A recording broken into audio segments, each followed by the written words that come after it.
नमस्कार साथियों, मेरा नाम है एसएन भारती और आपका स्वागत है सानवी जीएस चैनल के नए वीडियो में। आज तारीख है 12 जून 2025। हम लोग जो है 12 जून 2025 से जितने भी करंट अफेयर्स के महत्वपूर्ण क्वेश्चन बन सकते हैं उस सभी पर डिस्कस करेंगे। पीडीएफ आप हमारे टेलीग्राम चैनल से डाउनलोड कर सकते हैं, जिसका लिंक मैंने इस वीडियो के डिस्क्रिप्शन बॉक्स में दे दिया है।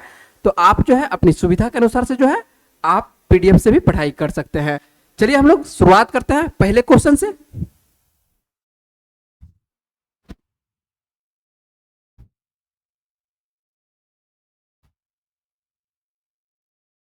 और पहला क्वेश्चन हम लोग के सामने में, विश्व बाल श्रम निषेध दिवस प्रतिवर्ष कब मनाया जाता है?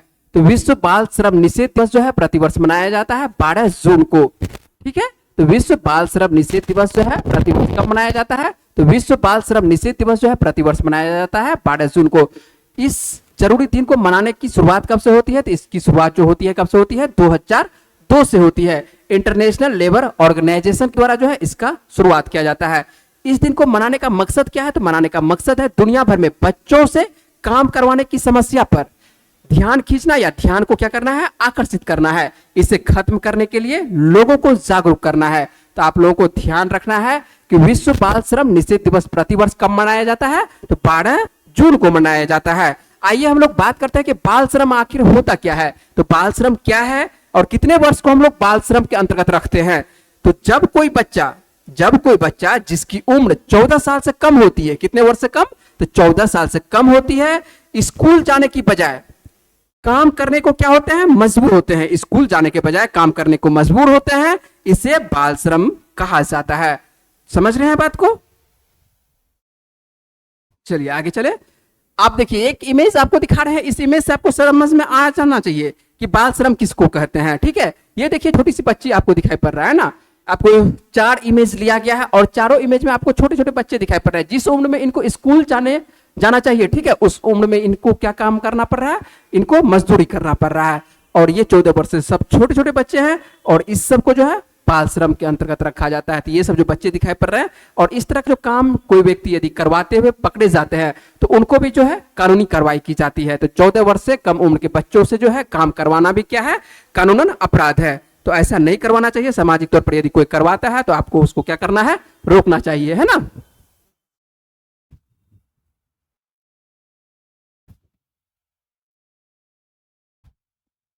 चलिए आगे देखते हैं। और अगला प्रश्न क्या है? हाल ही में किस बॉलीवुड अभिनेत्री को मालदीव का वैश्विक पर्यटन राजदूत नियुक्त किया गया है? हाल ही में बॉलीवुड अभिनेत्री, किस बॉलीवुड अभिनेत्री को जो है किस देश का, यदि बात कर रहे हैं किस देश का, तो मालदीव का। तो मालदीव वैश्विक पर्यटन राजदूत नियुक्त किया गया है। तो किसको? कैटरीना कैफ को। किसको नियुक्त किया गया है? तो कैटरीना कैफ को नियुक्त किया गया है। पर्यटन को बढ़ावा देने के लिए क्यों नियुक्त किया गया है? तो पर्यटन को बढ़ावा देने और रणनीतिक पहुंच को कह सकते हैं कि जोड़ने वाले एक महत्वपूर्ण कदम में Maldives marketing and public relations, किसके बारे में बात कर रहे हैं? कि Maldives marketing and public relations corporation के द्वारा, जिसे आमतौर पर कह सकते हैं कि विजिट मालदीव के नाम से जाना जाता है। किस नाम से जाना जाता है? विजिट मालदीव के नाम से जाना जाता है। ने आधिकारिक तौर पर बॉलीवुड अभिनेत्री, ठीक है, कौन है बॉलीवुड अभिनेत्री? कैटरीना कैफ को द्वीप राष्ट्र के लिए जो है कह सकते हैं कि ब्रांड एम्बेसडर के रूप में नामित किया है। तो मालदीव का ब्रांड एम्बेसडर, सीधी बात करते हैं कि मालदीव का ब्रांड एम्बेसडर किसे बनाया गया है? तो मालदीव का ब्रांड एम्बेसडर बना दिया गया है किसको? कैटरीना कैफ को बना दिया गया। और इसका उद्देश्य क्या है? कि आगामी यात्रा सीजन के दौरान क्या है? अंतर्राष्ट्रीय पर्यटन को इससे क्या होगा? बढ़ावा मिलेगा। तो कैटरीना कैफ को जो है आपको ब्रांड एम्बेसडर बनाया गया, किस देश का? तो मालदीव का बनाया गया है। तो मालदीव क्या है? हम लोगों का कह सकते हैं कि पड़ोसी देश है। पड़ोसी देश एक तरह से जल से श्रीलंका के बगल में कह सकते हैं कितने डिग्री चैनल से अलग होता है? तो ये लोग आप लोग ज्योग्राफी में पढ़ते होंगे कि 8 डिग्री चैनल जो है किसको किसको अलग करता है। तो भारत से क्या होता है आपको दिखाई पड़ती है? लक्षद्वीप से आपको दिखाई पड़ता है कि मालदीव अलग होते हुए दिखाई पड़ता है। हम ज्योग्राफी के पढ़ नहीं जा रहे हैं, आपको सीधा सीधा बात करते हैं कि मान चले कि 8 डिग्री चैनल से क्या होता है? भारत सबको अलग होते हुए दिखाई पड़ रहा है। कौन सा देश? आपको मालदीव दिखाई पड़ता है। और मालदीव का ही कह सकते हैं कि एक तरह से ब्रांड एम्बेसडर नियुक्त किया गया है। ब्रांड एम्बेसडर किसको नियुक्त किया? ये जो आप तस्वीर देख रहे हैं, ये जो आपको तस्वीर से समझ में आ रहा है कि ये तस्वीर कैटरीना कैफ की है और कैटरीना कैफ को ही एक तरह से अभी फेमस अभिनेत्री है ना। तो जब कोई भी ब्रांड एम्बेसडर किसको बनाया जाता है? जो एक तरह से प्रचलित रहता है, जो जिसको कि छोटे छोटे बच्चे भी जानते हैं और बड़े व्यक्ति भी जानते हैं, प्रचलित है इंडिया में। और इंडिया में क्या है? जनसंख्या ज्यादा है और जनसंख्या ज्यादा है तो एक तरह से पर्यटन को बढ़ावा देने के लिए, आकर्षित करने के, लोगों को आकर्षित करने के लिए है ना, सिंपल समझ रहे हैं कि आकर्षित करने के लिए आपको कैटरीना कैफ को क्या बनाया गया है, ब्रांड एम्बेसडर बनाया गया है। चले हम लोग आगे बढ़ते हैं।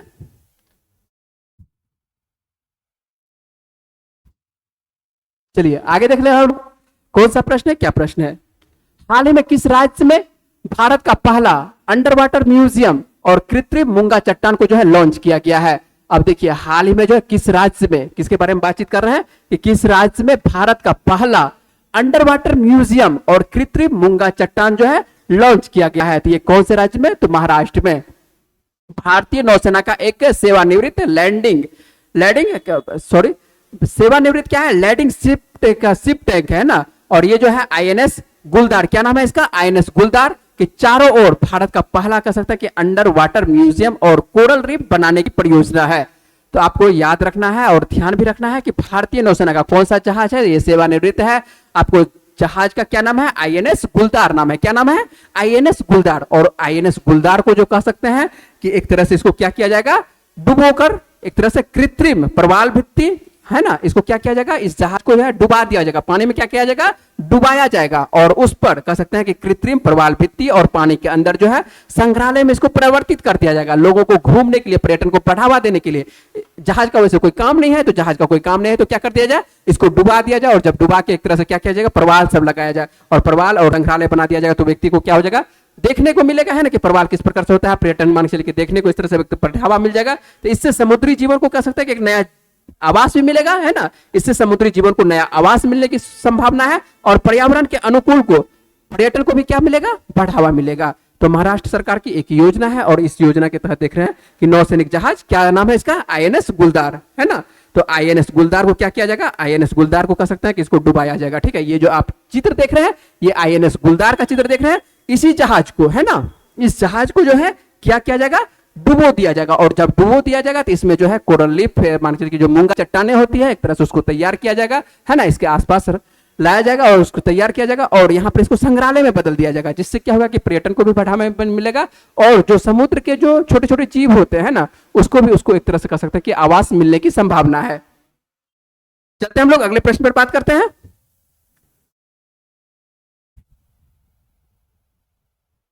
और अगला प्रश्न क्या है, देखिए हाल ही में प्रियंका गोस्वामी, किसके बारे में बातचीत कर रहे हैं, प्रियंका गोस्वामी के बारे में बातचीत कर रहे हैं। और प्रियंका गोस्वामी जो है ऑस्ट्रेलिया रेस वॉकिंग चैंपियनशिप में जो है किस स्पर्धा में स्वर्ण पदक जीता है? तो किस स्पर्धा में, आपको महिलाओं की 10 किलोमीटर की स्पर्धा में। तो आपको प्रियंका गोस्वामी जो है ऑस्ट्रेलिया में, कहां पर, तो ऑस्ट्रेलिया में जो है रेस वॉकर में, किस में, तो आपको जो दिखाई पड़ेगा रेस वॉकिंग में जो है कितने किलोमीटर में, तो महिलाओं की 10 किलोमीटर में जो है इन्होंने क्या जीता है, स्वर्ण पदक जीता है। तो भारतीय रेस वॉकर्स, ठीक है, भारतीय रेस वॉकर्स, और आपको जो दिखाई पड़ेगा कहां पर दिखाई पड़ेगा, ऑस्ट्रेलिया के रेस वॉकिंग चैंपियनशिप में जो है शानदार प्रदर्शन करते हुए, और इनका क्या नाम है, प्रदर्शन शानदार प्रदर्शन जो क्या है, प्रियंका गोस्वामी। तो आपको याद रखना है प्रियंका गोस्वामी के द्वारा। और प्रियंका गोस्वामी कौन सी पदक जीतती है, तो आपको गोल्ड मेडल जीतती है ना। और गोल्ड मेडल जो जीतती है आपको याद रखना है कि कितने किलोमीटर में, तो आपको महिलाओं की 10 किलोमीटर रेंज में है ना। यदि बात करते हैं कि पुरुषों के द्वारा क्या किया जाता है, महिला तो गोल्ड मेडल जीत रही है, तो पुरुष क्या है, पुरुष आपको पता है कि पुरुष धीरे धीरे पीछे पीछे चलते हैं, जहां जहां महिला चलते हैं। तो आपका आजकल जो है महिला सभी जगह अव्वल दर्जे में आगे निकल रही है ना। तो महिला मान के चलिए यहाँ पर भी दिखाई पड़ेगी, महिला आपको गोल्ड मेडल जीतते हुए दिखाई पड़ रही है। और पुरुष क्या हो रहे हैं, पुरुष देख लीजिए क्या होता है, पुरुष जो है आपको 35 किलोमीटर स्पर्धा में जो है संदीप कुमार जो यहाँ पर जीतते हैं, यहाँ पर क्या जीतते हैं, रजत जीतते हैं। तो आपको यहाँ पर रजत से ही संतोष करना पड़ेगा। ठीक है, तो आपको किसके द्वारा, पुरुषों में जो है कह सकते हैं कि संदीप कुमार के द्वारा जो है रजत पदक जीतते हुए दिखाई पड़ जा रहा है। और रमेश बाबू के द्वारा, रमेश बाबू नहीं, राम बाबू है, ठीक है, राम बाबू के द्वारा जो आपको दिखाई पड़ रहा है, कांस्य पदक दिखाई पड़ रहा है।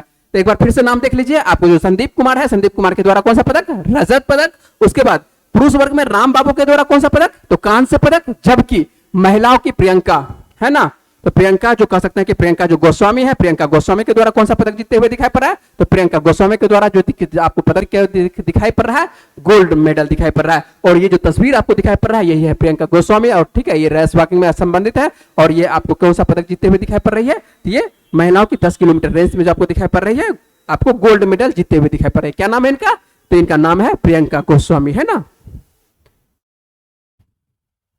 चलिए अगले प्रश्न पर बात करते हैं। अगला प्रश्न जो आपको दिखाई पड़ रहा है, ये ज्योग्राफी से संबंधित दिखाई पड़ रहा है। क्या है ज्योग्राफी से संबंधित, आइए देखते हैं कि प्रश्न क्या है। और करंट अफेयर्स में ये चर्चा में विषय क्यों बना हुआ है, चर्चा का विषय ये क्यों बना हुआ है करंट अफेयर्स में, और इसका नाम है फ्यूगो ज्वालामुखी। तो फ्यूगो ज्वालामुखी सबसे पहला तो प्रश्न आपको यही पूछेगा कि फ्यूगो ज्वालामुखी है कहां पर, तो फ्यूगो ज्वालामुखी है कहां पर, तो ये ग्वाटेमाला में। कहां पर है, तो ये ग्वाटेमाला में है।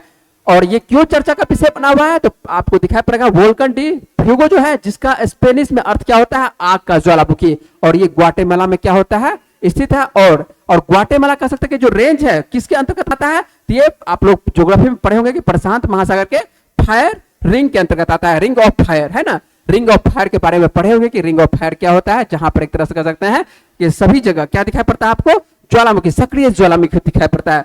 तो पृथ्वी का कह सकते हैं एक तरह से सुरक्षा कवच के रूप में भी ज्वालामुखी काम करती है, तो सुरक्षा कवच के रूप में भी काम करती है। तो आपको दिखाई पड़ता है रिंग ऑफ फायर दिखाई पड़ता है, ग्वाटेमाला भी इसकी रेंज में आता है। और यहीं पर हाल ही में जो है एक ज्वालामुखी क्या होती है, विस्फोट होती है, और उस ज्वालामुखी का क्या नाम है, फ्यूगो ज्वालामुखी। तो ज्वालामुखी में क्या हो रहा है, विस्फोट हो रहा है, और ज्वालामुखी का क्या नाम है, आपको फ्यूगो ज्वालामुखी नाम है। तो यहां पर जब ये जो आपको दिखाई पड़ रहा है, जो चित्र दिखाई पड़ रहा है, ये आपको फ्यूगो ज्वालामुखी का चित्र दिखाई पड़ रहा है। और यहां पर हाल ही में क्या हुआ है, बहुत बड़ा विस्फोट हुआ है। और जो आसपास के जो इलाका है ना, आसपास का जो इलाका आपको दिखाई पड़ रहा है, यहां से कुछ लोग क्या हो जाते हैं, लापता हो गए हैं। तो सरकार को खोजना पड़ रहा है कि मान के चलिए लापता, समझिए ना कि लापता मतलब क्या, गायब हो गए, गायब मतलब समझ रहे हैं कि कहां चले गए, ठीक है। तो आप लापता हो गए हैं ना, तो जब ज्वालामुखी आसपास में, तो जब तक मान चलिए कि ये इस तरह से शांत ज्वालामुखी रहता है, तो आसपास में व्यक्ति जाता है, घूमने फिरने के लिए जाता है, और आसपास में व्यक्ति रहने भी लगते हैं ना। लेकिन जब सक्रिय रहता है तो ये अपने दायरे में बहुत लंबे किलोमीटर तक को ले लेते हैं, रेंज में ले लेते हैं। तो इसके आसपास का मान के चलिए कि बहुत सारे व्यक्ति गायब है, तो सरकार के द्वारा, वहां ग्वाटेमाला की सरकार है, उनके द्वारा एक तरह से कह सकते हैं कि खोजा जा रहा है ना। और नाम आता है ग्वाटेमाला का, तो ग्वाटेमाला के बारे में जल्दी से बता दीजिए, ग्वाटेमाला की राजधानी है, तो ग्वाटेमाला की राजधानी क्या है, ग्वाटेमाला सिटी ही है। क्या नाम है ग्वाटेमाला में, तो ग्वाटेमाला सिटी है। यहाँ पर सॉरी थोड़ा सा पोलैंड लिखा गया है, तो यहाँ पर आपको ध्यान रखना है, क्या नाम होगा, ग्वाटेमाला ही होगा, है ना। आपको इसको सुधार कर लीजिएगा, पीडीएफ में है ना। तो ग्वाटेमाला की मुद्रा यदि बात करते हैं, मुद्रा सही लिखा हुआ है, ग्वाटेमाला की मुद्रा क्या चलती है, तो यहाँ पर क्वेटजल चलती है। जबकि यदि राष्ट्रपति की बात करते हैं कि ग्वाटेमाला के राष्ट्रपति कौन है, तो राष्ट्रपति कौन है, आपको बर्नार्डो अरेवालो है, ठीक है। तो बर्नार्डो क्या दिखाई पड़ते हैं, अरेवालो आपको दिखाई पड़ते हैं। ग्वाटेमाला का क्या दिखाई पड़ता है, राष्ट्रपति दिखाई पड़ता है। आपको याद रखना है कि हाल ही में किस देश में ज्वालामुखी आया है, तो ज्वालामुखी विस्फोट हुआ है, तो आपको यहाँ पर ग्वाटेमाला में, और क्या नाम है उसका, फ्यूगो ज्वालामुखी नाम है। तो आपको सीधा सा याद रखना है कि फ्यूगो ज्वालामुखी किस देश में अवस्थित है और किस प्रकार का ज्वालामुखी है, तो ये सक्रिय ज्वालामुखी है। किस प्रकार का ज्वालामुखी है, तो सक्रिय ज्वालामुखी है ना। समझ रहे हैं आप लोग बात को। किसी प्रकार का यदि आपको प्रश्न पूछना है या आपको समझ में नहीं आ रहा है, तो आप कमेंट बॉक्स में प्रश्न पूछ सकते हैं, ठीक है। जो भी हो, जिस भी संबंधित हो, आपको जब भी समय मिलेगा तो आपको जवाब देने की कोशिश किया जाएगा, ठीक है। किसी भी प्रकार का प्रश्न पूछ सकते हैं, किसी प्रकार का समस्या, यदि मान चलिए कि आपको प्रश्न से संबंधित, जीएस से संबंधित आपको दिखाई पड़ रहा है, तो आप प्रश्न पूछ सकते हैं ना। करंट अफेयर्स आप फ्री में आपको मिल रहा है, यूट्यूब चैनल पर आप फ्री में पढ़ रहे हैं। यदि आपको अच्छा लग रहा है तो चैनल को क्या करना है, लाइक करना है, सब्सक्राइब करना है। जब तक आप चैनल को लाइक नहीं करते हैं, सब्सक्राइब नहीं करते हैं, हाँ, और आपके जो आसपास आएगा उसमें बेल आइकन आएगा, तो और जब बेल आइकन है उसमें घंटा का जो चित्र आता है तो उसको भी प्रेस करना है। जब तक वो प्रेस नहीं करते तो आपके पास नोटिफिकेशन नहीं मिलेगा। तो नोटिफिकेशन आपको मिलता रहेगा, प्रत्येक दिन आपको नोटिफिकेशन मिलता रहेगा, और प्रत्येक दिन आपको करंट अफेयर्स, और करंट अफेयर्स आप आते हैं, देखते हैं कि करंट अफेयर्स क्यों महत्वपूर्ण है। तो करंट अफेयर्स आज के समय में किसी भी परीक्षा में, कोई भी आप एग्जाम दे रहे होंगे, मान के चलिए कि जैसे आप एग्जाम दे रहे हैं, जिस भी चीज का आप एग्जाम दे रहे हैं ना, रेलवे का दे रहे हो, एसएससी का दे रहे हो, बिहार दरोगा दे रहे हो, बिहार एसएससी दे रहे हो, या आप बीपीएससी का दे रहे हो, आपका वेटेज आपको दिखाई पड़ेगा करंट अफेयर्स। यदि आपका करंट अफेयर्स महत्वपूर्ण का, आप इसको संभाल के रखते हैं करंट अफेयर्स को, तो आपको बहुत ही फायदा मिलने को मिलेगा। चलिए हम लोग आते हैं, बातचीत करते हैं, हम लोग अपने प्रश्न पर बात करते हैं ना। नेक्स्ट क्वेश्चन हम लोग के सामने में, भारतीय सेना का उप सेना प्रमुख किसे नियुक्त किया गया है। तो ये भी प्रश्न आप लोगों के लिए इंपॉर्टेंट रहेगा, और ध्यान रखना है कि भारतीय सेना का उप सेना प्रमुख किसे नियुक्त किया गया है, तो ये राजीव घई को नियुक्त किया गया है। तो ऑपरेशन सिंदूर आप लोग समझ रहे होंगे, ऑपरेशन सिंदूर के समय इनका नाम आपको आया होगा। तो ऑपरेशन सिंदूर में ये क्या करते हैं, ये सफल भूमिका निभाते हैं, और इन्हीं को कह सकते हैं कि प्रमोशन दिया गया है। और प्रमोशन करके क्या, director general of military operation lieutenant general Rajiv Ghai को जो है पदोन्नति करके क्या कर दिया गया है, एक तरह से इनको जो है सेना का क्या बना दिया गया, उप सेना प्रमुख नियुक्त किया गया। किसको, तो राजीव घई को। तो लेफ्टिनेंट जनरल राजीव घई को जो है अब भारतीय सेना का उप सेना प्रमुख नियुक्त किया गया है ना। चलिए हम लोग जो है देख लेते हैं राजीव घई, और ये जो हम लोग को दिखाई पड़ता है यही है राजीव घई, ये दिखाई पड़ता है ना। तो इनको जो है सेना का क्या बना दिया गया, उप सेना प्रमुख बना दिया गया है। तो आपको याद रखना है किसका नाम, तो राजीव घई का नाम याद रखना है। चलते हैं हम लोग अगले प्रश्न पर बात करते हैं कि अगला प्रश्न क्या है, किससे संबंधित है, देख लेते हैं। तो राजधानी दिल्ली में कहां देश का पहला ई कचरा, ये भी प्रश्न आपको इन्वायरमेंट से संबंधित है, तो ये अभी आपको याद रखना है ना। चलिए पर्यावरण से संबंधित है, ई कचरा इको पार्क कहां पर पड़ने वाला है? तो ये कहां पर पड़ने वाला है? तो राजधानी दिल्ली में। कहां पर?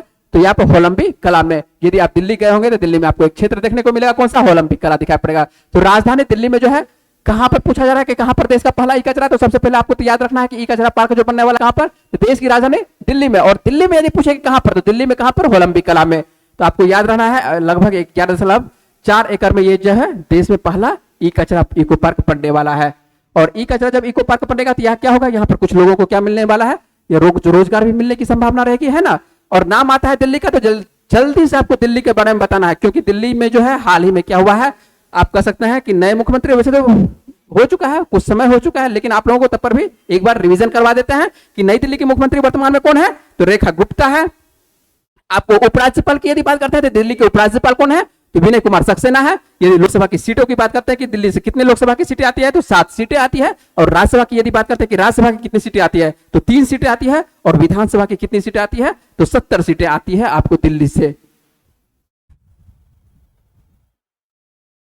चलिए, आज हम लोगों के पास 7 ही क्वेश्चन है ना। तो आज के आपको 12 जून से दिखाई पड़ते हैं मात्र 7 क्वेश्चन है। तो आज हम लोग देख लेते हैं पिछले वीडियो का प्रश्न देख लेते हैं, पिछले वीडियो में आप लोगों से क्या प्रश्न पूछे थे, है ना। तो देख लेते हैं जल्दी से इसका जवाब। सही जवाब क्या होगा? भारतीय जीवन बीमा निगम एलआईसी के अंतरिम सीईओ और एमडी के रूप में किसे नियुक्त किया गया है? तो इसे किसे नियुक्त किया गया है? आप लोग को इसके बारे में विशेष करके पता है। कल के क्वेश्चन में आप देखते हैं इसके बारे में, कल के वीडियो में आपको इसके बारे में विशेष करके पता है कि इसका आंसर, सही आंसर क्या होगा? सतपाल भानु होंगे।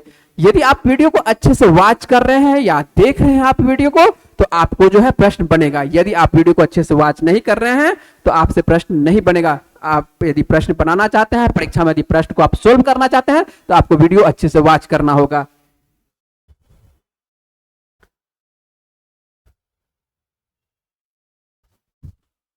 चलिए हम लोग देख लेते हैं आज का क्या प्रश्न है ना। यदि आज का प्रश्न क्या है, और आज का प्रश्न जो है आप ध्यान से देखिएगा तो आप लोग को ये भी प्रश्न आप लोगों को करवा चुके हैं ना। उम्मीद है कि ये प्रश्न आप लोग समझ रहे होंगे कि ये प्रश्न आपको क्या करो, कल इसके बारे में विशेष करके बताया है ना। हाल ही में किस पूर्व भारतीय कप्तान को आईसीसी हॉल ऑफ फेम में शामिल किया गया है? तो किनको शामिल किया गया है? तो इसका जवाब आपको कहां पर देना है? इसका जवाब आपको देना है कहां पर? कमेंट बॉक्स में देना है। तो इस प्रश्न का सही जवाब क्या है? आपको जवाब देना है कहां पर? जल्दी से आपको जवाब देना है, कमेंट बॉक्स में जवाब देना है। मुझे उम्मीद है कि इस वीडियो में मैंने जितने भी इंपॉर्टेंट क्वेश्चन पर बात की है वो पॉइंट्स आपको समझ में आए होंगे। अगर आपको वीडियो अच्छी लगी तो वीडियो को क्या करना है? लाइक करना है, सब्सक्राइब करना है ना। और अपने दोस्तों के साथ वीडियो को क्या करना है? शेयर करना है। चलिए मिलते हैं आप लोगों से अगले वीडियो में। तब तक के लिए अपना ख्याल रखिए, पढ़ते रहिए, वीडियो में बने रहने के लिए बहुत बहुत धन्यवाद।